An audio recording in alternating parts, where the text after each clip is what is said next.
아침 햇살이 공방 창문 사이로 스며들며 정우는 늘 그렇듯 나무 냄새에 눈을 뜬다. 30년째 같은 자리, 같은 시간에 일어나는 일상이지만 지겹지 않다. 오히려 이 규칙적인 리듬이 그에게는 평온함을 준다. 여보, 커피 끓였어요. 맞은편 꽃집에서 혜진의 목소리가 들려온다. 정우는 손에 묻은 톱밥을 털고 아내가 내민 따뜻한 머그컵을 받는다. 두 사람은 나란히 서서 조용한 마을 거리를 바라본다. 아직 해가 완전히 뜨지 않은 이른 시간, 세상은 고요하고 평화롭다. 오늘도 김할머니 오실 거예요? 응, 손자 책상 다 만들어야지. 정우는 며칠째 작업 중인 작은 책상을 바라본다. 아이가 쓰기에 딱 맞는 높이로 모서리는 둥글게 다듬었다. 단순한 디자인이지만 나무결 하나하나에 정성이 담겨 있다. 이런 가구들이 누군가의 집에서 오랫동안 사랑받을 생각을 하면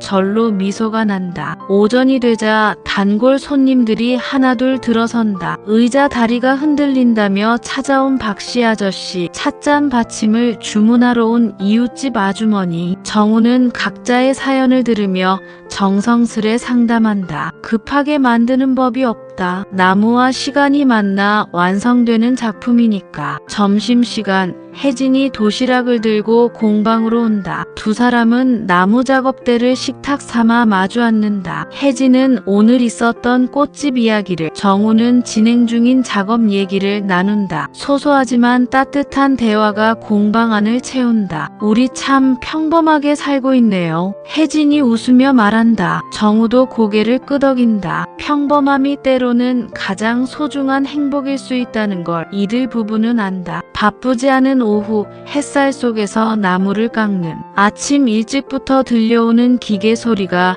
정우의 잠을 깨웠다. 창밖으로 보이는 마을 입구에는 거대한 트럭들이 줄지어 서 있었고 공사용 중장비들이 분주하게 움직이고 있었다. 대형 가구 공장이 들어선다더니 정말 시작했네. 정우는 작은 한숨을 내쉬며 평소처럼 공방으로 향했다. 며칠 후 마을 사람들 사이에서는 새로 생긴 공장 이야기로 시끌벅적했다. 거기서 만든 책상이 우리 집 것보다 절반 가격이래. 디자인도 요즘 스타일이고 말이야. 공방을 지나다니며 나누는 이런 대화들이 정우의 귀에 계속 들려왔다. 한 달이 지나자 정우의 공방에는 눈에 띄게 손님이 줄어들었다. 예전에는 하루에도 몇 명씩 찾아와 상담을 받곤 했는데 이제는 이틀에 한 명 볼까 말까 했다. 설상가상으로 단골 손님마저 죄송하지만 급한 일이라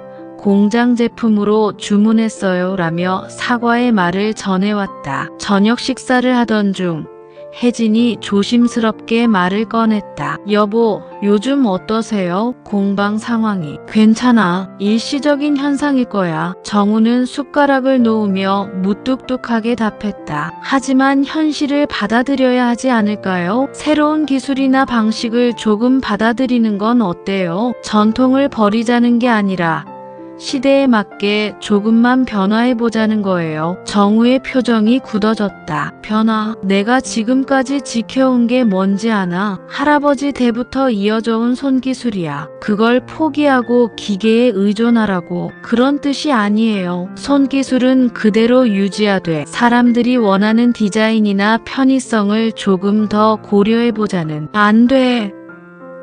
정우는 목소리를 높였다. 타협하는 순간 우리가 지켜온 모든 게 의미가 없어져. 나는 끝까지 내 방식을 고수할 거야. 혜진은 더 이상 말하지 않았지만 그녀의 눈빛에는 깊은 걱정이 서려 있었다. 이날 밤 두 사람 사이에는 처음으로 어색한 침묵이 흘렀다. 정우야, 한 번만 생각해봐. 우리가 굶어서 되겠어?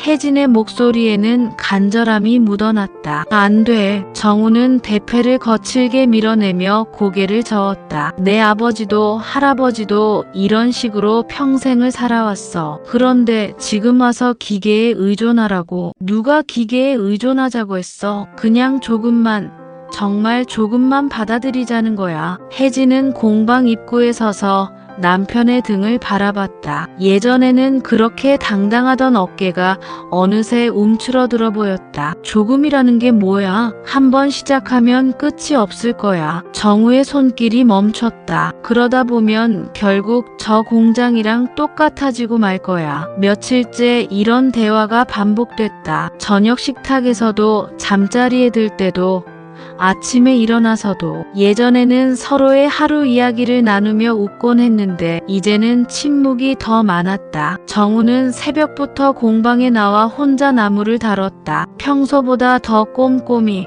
더 정성스럽게. 하지만 대패질을 하던 손이 자꾸 멈췄다. 나무결을 따라 흐르던 시선이 창밖으로 향했다. 저 멀리 보이는 공장 굴뚝에서 하얀 연기가 피어오르고 있었다. 내가 틀렸나?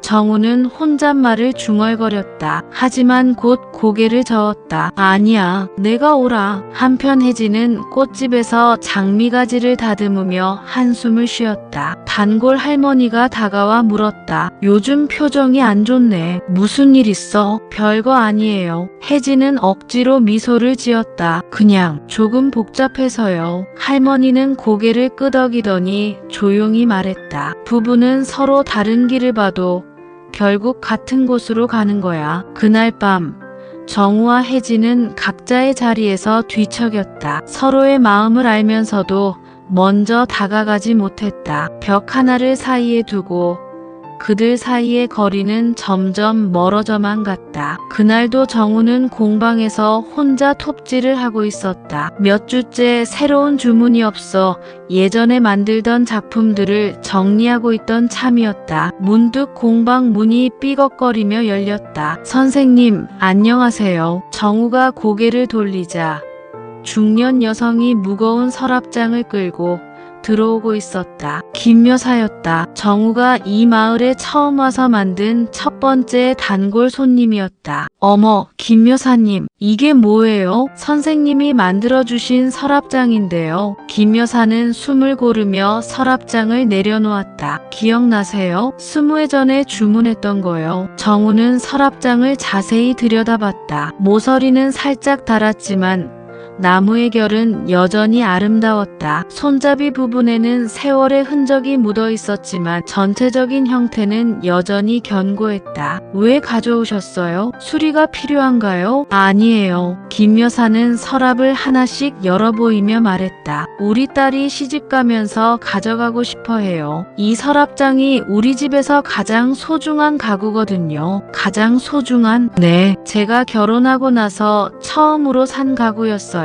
그때 선생님이 오래오래 쓰시라고 하시면서 이 작은 장식까지 새겨주셨잖아요. 김 여사가 서랍장 옆면을 쓰다듬었다. 작은 꽃무늬가 새겨져 있었다. 정우는 그제야 기억이 났다. 신혼부부였던 김 여사가 생활비를 아껴 주문했던 서랍장. 당시 정우는 젊은 부부를 위해 특별히 작은 장식을 새겨주었다. 딸아이가 어릴 때는 이 서랍에 장난감을 넣어두었고요. 학생 때는 교과서와 일기장을 보관했어요. 지금도 이 서랍장만 보면 그 시절이 다 떠올라요. 김 여사의 눈가에 미소가 번졌다. 정우의 가슴이 뭔가 따뜻해졌다. 자신이 만든 가구가 단순한 물건이 아니라 한 가정의 추억과 사랑을 고스란히 담아온 소중한 존재였다는 걸 깨달았다. 선생님 작품은 정말 달라요. 공장에서 만든 가구들은 몇 년 지나면 부서지던데 이건 20회가 지나도 이렇게 튼튼해요. 김 여사가 서랍을 닫으며 말했다. 그래서 딸에게도 꼭 물려주고 싶은 거예요. 정우는 서랍장 앞에 쭈그리고 앉아 나무결을 따라 손을 움직였다. 자신의 손길이 닿았던 곳곳마다 시간의 온기가 느껴졌다. 다시 한번 점검해 드릴게요. 딸분이 오래오래 쓰실 수 있도록. 그날 저녁 정우는 오랜만에 밝은 표정으로 집에 돌아왔다. 혜진은 그런 남편의 모습에 놀랐다. 무슨 좋은 일 있어? 정우는 김 여사의 이야기를 들려주었다. 혜진은 조용히 듣더니 남편의 어깨에 손을 올렸다. 당신이 만든 건 그냥 가구가 아니야. 사람들의 삶이야. 그 말에 정우의 마음속 깊은 곳에서 오래된 자부심이 되살아났다. 그 다음 날 아침 정우는 혜진이 꽃집을 열기 전에 찾아갔다. 혜진아, 정우가 조심스럽게 말을 꺼냈다. 미안해. 그리고 도와줘. 혜진은 손에 들고 있던 물뿌리개를 내려놓고 남편을 바라봤다. 정우의 눈에는 더 이상 완고함이 아닌 진실한 마음이 담겨 있었다. 김 여사님 이야기를 듣고 생각해봤어. 내가 만드는 건 그냥 가구가 아니라 사람들의 삶이잖아. 그렇다면 그 삶이 더 편해질 수 있도록 해야겠지. 혜진의 얼굴에 오랜만에 밝은 미소가 떠올랐다. 정말? 응. 하지만 내 손길은 지키고 싶어. 기계가 할 수 없는, 사람만이 만들 수 있는 따뜻한 말이야. 그날부터 부부는 함께 새로운 아이디어를 고민하기 시작했다. 혜진은 꽃집을 운영하며 만난 고객들의 이야기를 들려주었다. 젊은 부부들은 좁은 공간을 효율적으로 쓸 수 있는 가구를 원해요. 하지만 싸구려 말고 오래 쓸 수 있는 걸로요. 그럼 접이식이면서도 견고한 식탁을 만들어보자. 전통 짜임 기법을 쓰되 현대적 디자인으로. 정우는 설계도를 그리고 혜진은 옆에서 여기에 서랍을 하나 더 만들면 어떨까? 이 부분 색깔을 조금 밝게 하면 더 좋을 것 같아라며 아이디어를 보탰다. 첫 번째 작품이 완성됐을 때 부부는 서로를 바라보며 웃었다. 전통적인 소나무 재질의 깔끔하고 현대적인 라인이 조화를 이뤘다. 무엇보다 정우만의 섬세한 손길이 곳곳에 스며 있었다. 이거야. 혜진이 손뜨개를 쳤다. 소문은 빠르게 퍼졌다. 김 여사가 먼저 새 작품을 보고 감탄했고 동네 젊은 부부들이 하나둘씩 찾아오기 시작했다. 공장 가구보다는 비싸지만 이런 퀄리티라면 충분히 가치가 있어요. 디자인도 세련되고 무엇보다 튼튼해 보여요. 공방에는 다시 활기가 돌았다. 정우는 전통 기법을 바탕으로 하되 현대인들의 라이프 스타일에 맞는 가구들을 만들어갔다. 각 작품마다 작은 꽃 문양을 새겨 넣는 것도 잊지 않았다. 그것은 혜진에 대한 사랑과 감사의 표시였다. 어느 저녁 부부는 공방에서 차를 마시며 하루를 정리했다. 고마워, 혜진아. 너 덕분에 깨달았어. 전통을 지킨다는 건 과거에 머물러 있는 게 아니라 그 정신을 이어가면서 현재와 조화시키는 거구나. 혜진은 정우의 손을 잡으며 답했다. 우리가 함께 해냈잖아. 당신의 기술과 내 아이디어가 만나니까 이런 멋진 일이 생긴 거야. 창밖으로 보이는 공장 굴뚝은 여전히 연기를 내뿜고 있었다. 하지만 이제 정우에게 그것은 두려움의 대상이 아니었다. 각자의 길에서 최선을 다하면 되는 것이었다. 정우와 혜진의 공방에는 오늘도 따뜻한 나무 향과 함께 사람들의 웃음소리가 가득했다.